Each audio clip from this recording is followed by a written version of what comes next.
So is there a non-BJP front in the works? Looks like it is. NCP leader Sharad Pawar has called a meeting of opposition parties tomorrow. Invitations have gone to several parties on behalf of Sharad Pawar and former BJP leader, now with the Trinamool Congress, Yashwant Sinha. Here's what Yashwant Sinha had to say in an exclusive interview to NDTV about the opposition coming together.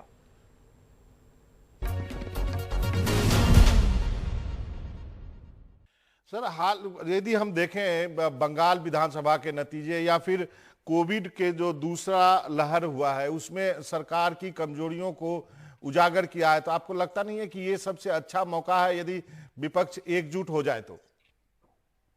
बिल्कुल, मैं आपसे 100% सहमत हूं।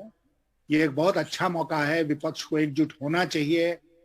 लेकिन साथ साथ मैं इस बात का भी कायल हूं कि अंग्रेजी में कहावत है ना कि let best not be the enemy of good. तो जो सर्वोत्तम है उसको उत्तम का दुश्मन मत बनाइए। जो कुछ हम कर सकते हैं उतना हमको करना चाहिए और सर्वोत्तम की उम्मीद में हाथ पर हाथ रख के बैठे नहीं रहना चाहिए, ऐसा मेरा मानना है। तो इसलिए विपक्ष में जो लोग साथ आने को तैयार हैं उन लोगों को लेके विपक्षी एकता को आगे बढ़ाया जाए। धीरे धीरे करके चुनाव आते आते और लोग भी उसमें शामिल होते रहेंगे। लेकिन सर, सबसे कमजोर कड़ी तो है आपके पास एक कांग्रेस, उसका क्या करेंगे? हम कुछ नहीं करेंगे उसको तो कांग्रेस पार्टी को उसको करना है। लेकिन मैं मानता हूं कि कांग्रेस पार्टी को भी संजीदगी दिखानी चाहिए, मैच्योरिटी दिखानी चाहिए और जो विपक्ष की का एका होता है उसमें कांग्रेस पार्टी को भी शामिल होना चाहिए। देखिए, आज के दिन भारतीय जनता पार्टी के अलावा कांग्रेस पार्टी ही एक ऐसी पार्टी है जो सचमुच में राष्ट्रीय स्तर पर है और इसलिए कांग्रेस पार्टी का इस तरह के गठबंधन में आना उपयोगी होगा।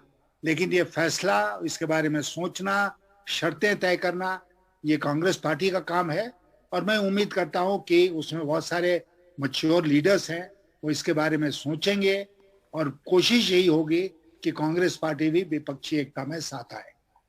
तो क्या हम एक और यूनाइटेड फ्रंट जैसा एक्सपेरिमेंट देख सकते हैं क्या सर? अब उसका क्या नाम होगा ये कहना आज के दिन संभव नहीं है, लेकिन जैसा आपने और हमने शुरू में कहा कि विपक्षी दलों को एक होना चाहिए, वोटों का बंटवारा नहीं होना चाहिए और जब एक होते हैं तो ताकत बढ़ती है और लोग उस शक्ति के प्रति आकर्षित होते हैं। ये सब फायदे होते हैं इकट्ठे आने। तो नेता क्या ममता बनर्जी होनी चाहिए? नहीं, देखिए, मैं मानता हूं कि ये एक ट्रैप है जिसमें नहीं पड़ना चाहिए कि नेता कौन है। ये बीजेपी वाले ये ट्रैप, ये का फंदा फेंकते हैं कि बताइए आपका नेता कौन है। हमारे सब नेता हैं, हमारे पास जितने नेता हैं विपक्ष में उतने नेता बीजेपी के पास नहीं है।